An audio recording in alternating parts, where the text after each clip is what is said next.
Dear student, as I discussed about formulating your hypothesis, then step number 4 is design research, including sample design or whatever.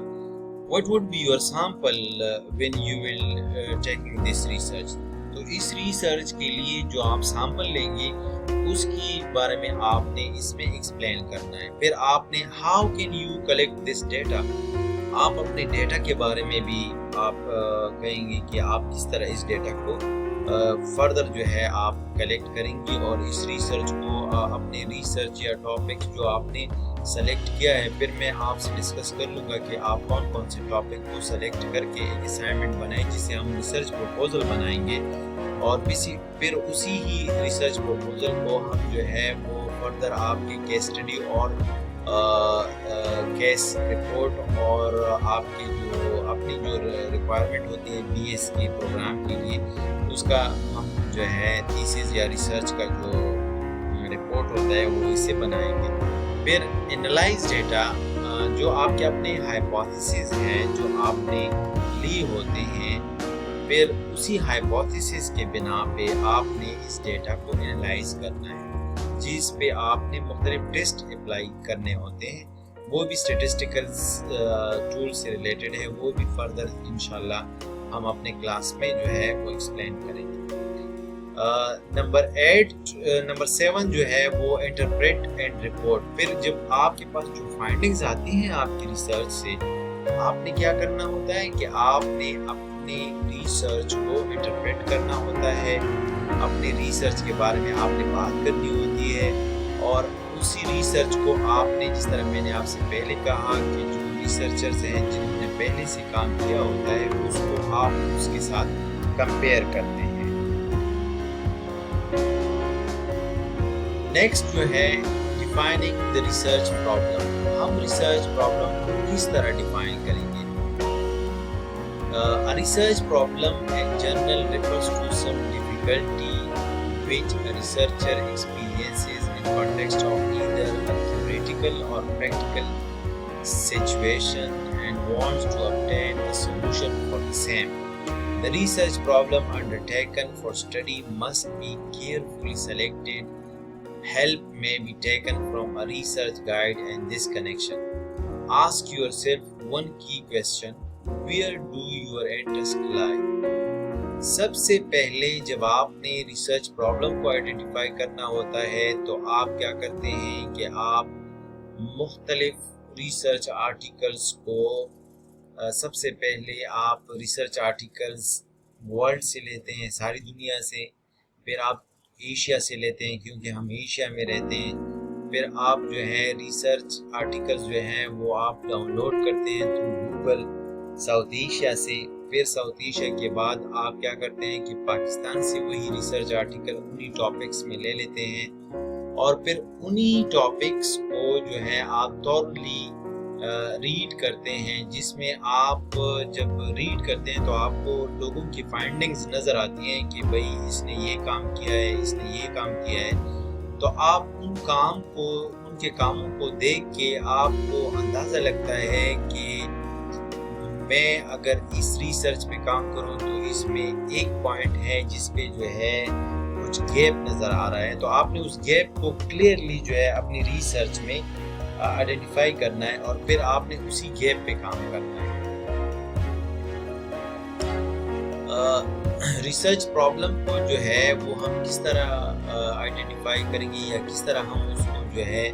Define کریں گے؟ تو اس کے لیے جو ہے the following points may be observed by a researcher in selecting a research problem or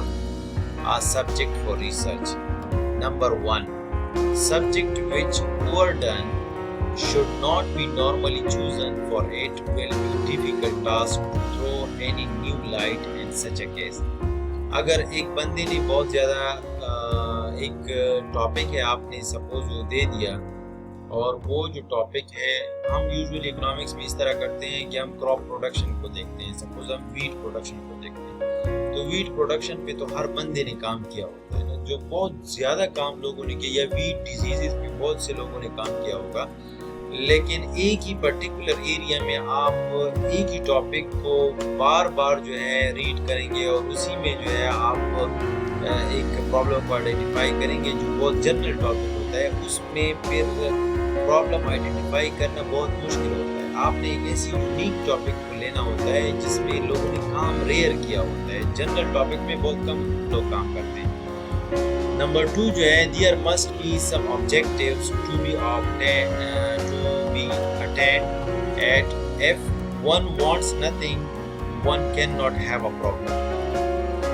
آپ نے اپنے ذہن میں آپ کے اپنے آبجیکٹیوز بھی رکھنا، اگر آپ نے اپنے آبجیکٹیوز نہیں رکھے تو پھر کیا ہوگا، پھر آپ کو ڈیفرنٹ ہوگا، ڈیفیکلٹ ہوگا، you will not be able to conduct your research۔ تو اپنی ریسرچ کے لیے آپ نے اسی جو پریویس لٹریچر ہے اسی سے ایک آئیڈیا لے کے اپنے آبجیکٹیوز پہ رکھنے ہیں۔ نمبر 3 جو ہے the subject selected for research should be familiar and feasible so that the related research material or resources of research are within one reach۔ آپ نے کیا کرنا ہے کہ آپ نے ایک ایسے سبجیکٹ کو سلیکٹ کرنا ہے جس سے آپ فیملیئر ہیں اور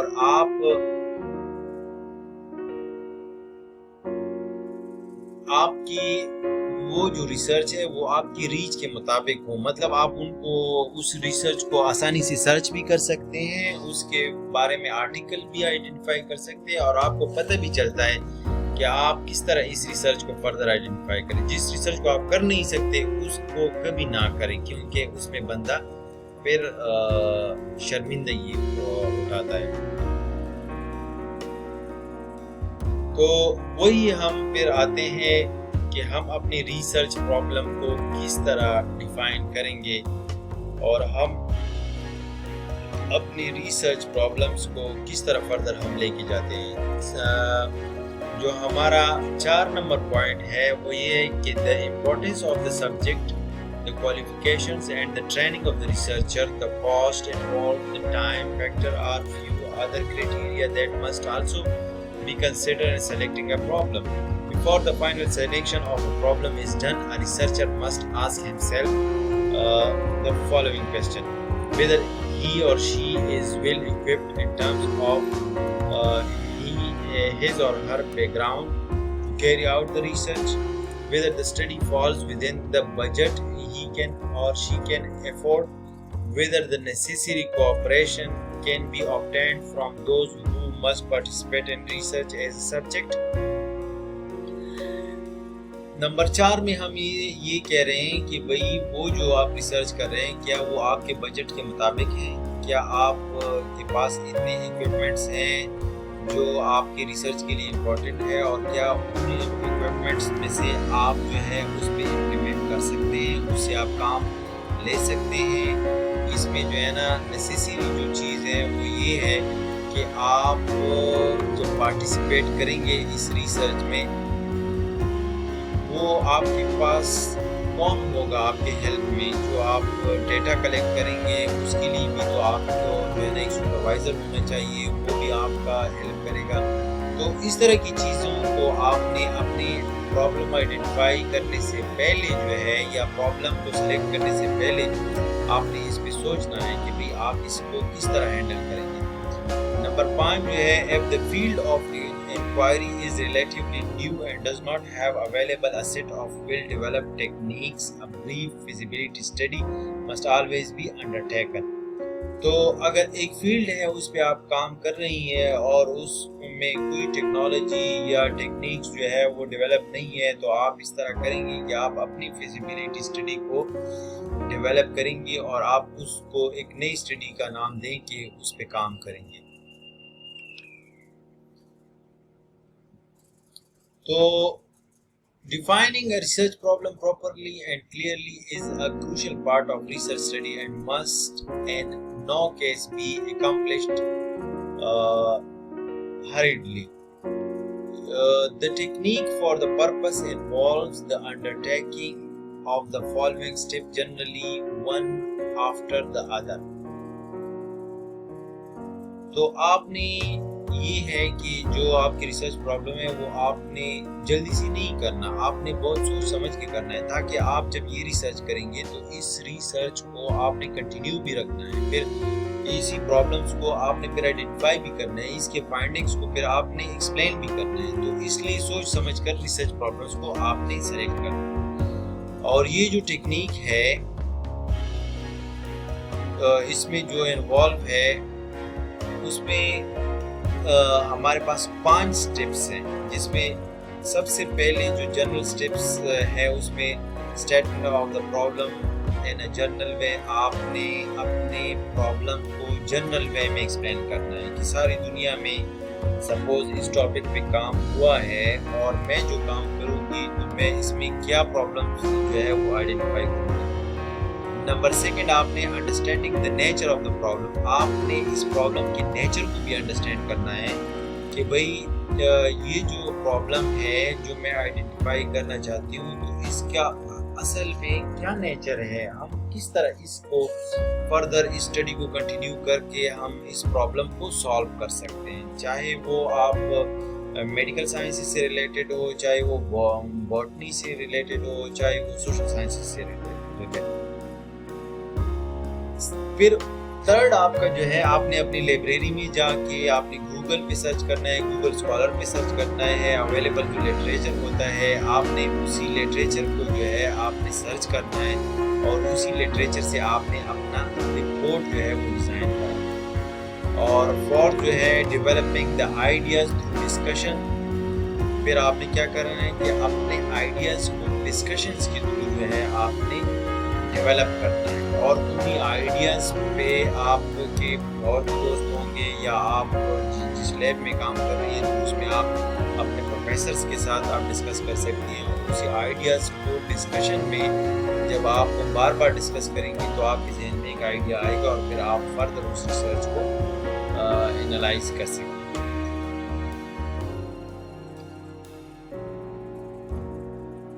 پھر آپ نے کیا کرنا ہے کہ آپ نے اپنی ریسرچ پرابلم کو ایک ورکنگ پروپوزیشن میں ری فریز کرنا ہے، مطلب یہ ہے کہ ایک بندے کیا آپ کوٹ کر رہی ہیں کسی کا ریسرچ، تو آپ نے سیم اس کو کاپی پیسٹ نہیں کرنا اپنی ریسرچ پرابلم میں، بلکہ آپ نے کیا کرنا ہے کہ آپ نے اپنی ورڈ فائل میں جا کے اس میں اپنے الفاظ میں جو ہے وہ آئیڈینٹیفائی کرنا ہے اور اس کو جو ہے صحیح طریقے سے لکھنا ہے۔ یہ ہم فردر سٹیپس میں کریں گے۔ اب جو آپ کا کام ہے آپ نے اس کو انڈرسٹینڈ کرنا ہے کہ ہم کیا پڑھ رہے ہیں اور ہم کیوں یہ ریسرچ کریں گے، تو اس سب چیزوں کا جو ہے نا یہ جو 3 سلائیڈز میں نے آپ کو ڈیفائننگ دی ریسرچ پرابلم، اس کا خلاصہ یہ ہے کہ آپ نے جو ریسرچ کرنا ہے اس کے سب سے پہلے جو آپ کا کام ہے آپ نے پرابلم کو آئیڈینٹیفائی کرنا ہے کہ ڈیفرنٹ لوگوں نے جو ریسرچ کیا ہے اس سے کون سی ایسی بات ہے یا گیپ ہے جو وہ نہیں کر سکے، اور میں اس ریسرچ کو فردر کنٹینیو کر کے اس پہ کام کروں گی یا کروں گا، تو یہ بہت امپورٹنٹ ہے۔